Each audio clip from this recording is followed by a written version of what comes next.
Planning for emergencies for Floridians with disabilities and special health care needs.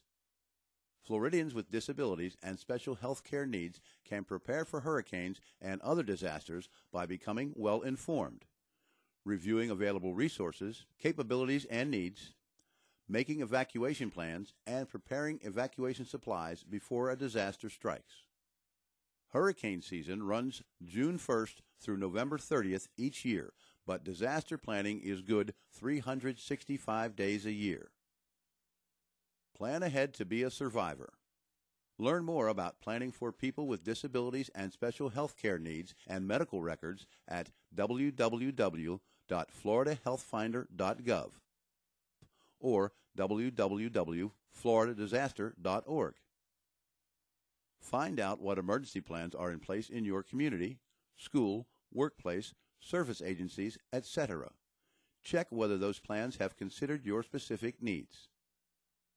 To find out if you live in a hurricane evacuation zone and register for special needs programs, contact your local emergency management office. During hurricane season, pay attention to official announcements prior to an emergency through local media sources. Determine which ones provide the best information and are most accessible to you.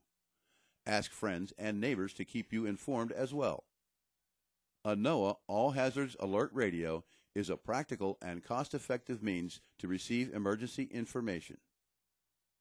Consider how an evacuation will affect your daily activities and daily health care needs.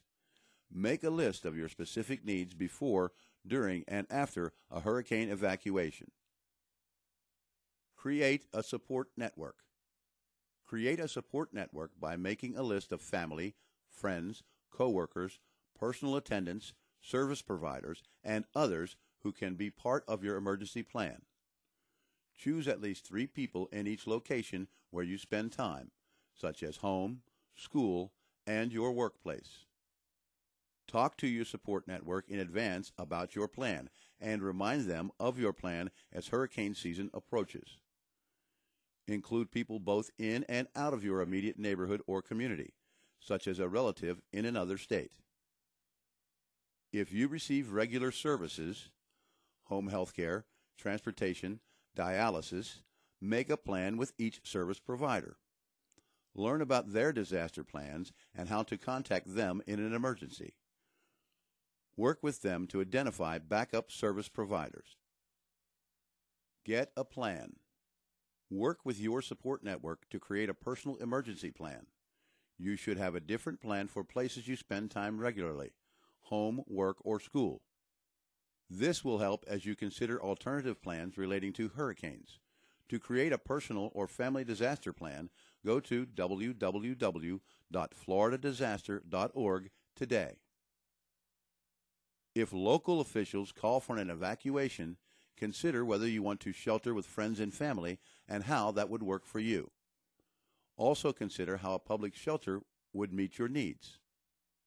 Use this opportunity to make a basic plan that includes not only hurricanes, but all hazards that can impact your community, from a neighborhood fire to a major disaster of any kind. Learn about emergency exits in your school or office building, and be sure you have at least 2 ways to get out of your home in an emergency. Discuss emergency exits and plans with officials in your school or workplace.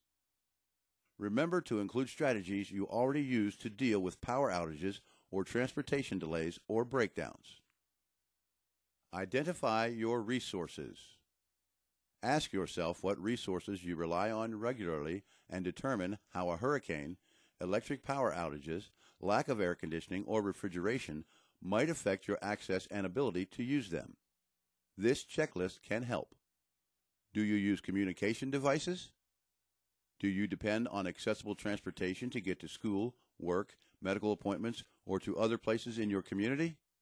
Do you receive medical treatments like dialysis or self-administered treatments such as glucose testing and insulin shots on a regular basis? Do your medications need refrigeration? Do you need assistance with personal care? Do you rely on equipment that requires electricity or other special medical equipment?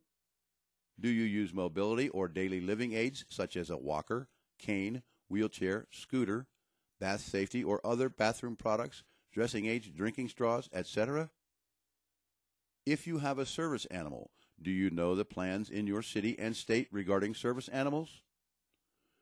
Do you know what you will need to bring with your service animal, such as food and feeding bowls, identification tags, veterinary contact information, proof of up-to-date vaccinations?